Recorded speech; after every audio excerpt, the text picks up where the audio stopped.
প্রতিটি স্থানরে দেবী দুর্গা মৃণ্ময় মূর্তি পূজা পাচ্ছেন, কিন্তু আমি দেখা পাচ্ছেন শ্রীযুক্ত প্রদীপ মল্লিক তত্ত্বাবধানে এখানে জীবন্ত দুর্গা বা জীবন্ত দুর্গা পূজা পাচ্ছেন।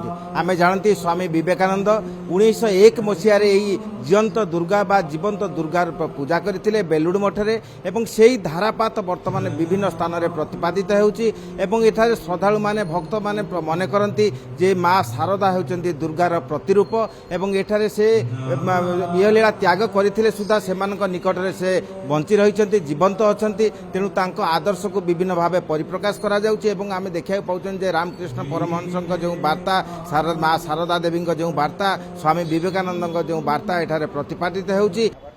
এর ভাবার্থটা হলো স্বামীজি মাকে জ্যান্ত দুর্গা রূপে দেখেছেন, মাকে দেখে তখন বলছেন মাই হলেন অরিজিনাল জ্যান্ত দুর্গা। সেই স্বামীজি মাকে জ্যান্ত দুর্গা রূপে বলেছেন, মা হলো জ্যান্ত দুর্গা। সেই থেকে আমরা এই দুর্গা রূপে মাকে পুজো করি প্রতি বছর।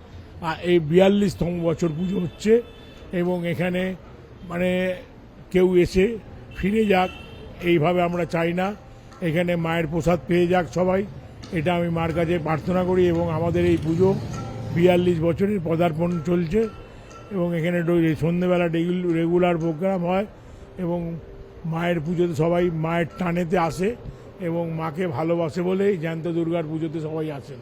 এটা আমরা জ্যান্ত দুর্গা বলে ওনাকে মাকে কারণ স্বামীজির জন্যই এই পুজোটা হয়েছিল, সেই জন্য আমরা স্বামীজির উপলক্ষে যে পুজোটা করা হয় মাকে, সেটা আমরা জ্যান্ত দুর্গা রূপেই পুজো করি। আমি স্বামীজিকে পুজো করি, আমি মাকে পুজো করি।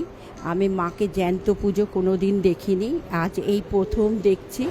আমি ভীষণ খুশি, আমার ভীষণ আনন্দ হচ্ছে। জ্যান্ত দুর্গা আমি এরম দেখিনি কোনোদিন, আমি যে এসে দেখলাম আমি খুব খুশি। আমার সর্ব অঙ্গে জড়িত। আমি মা বাবা সবাইকে শতকোটি প্রণাম জানিয়ে বলছি, মা এখনো জীবন্ত, মাকে আমরা অনুভব করতে পারি, সেইভাবে ডাকলেই করতে পারি।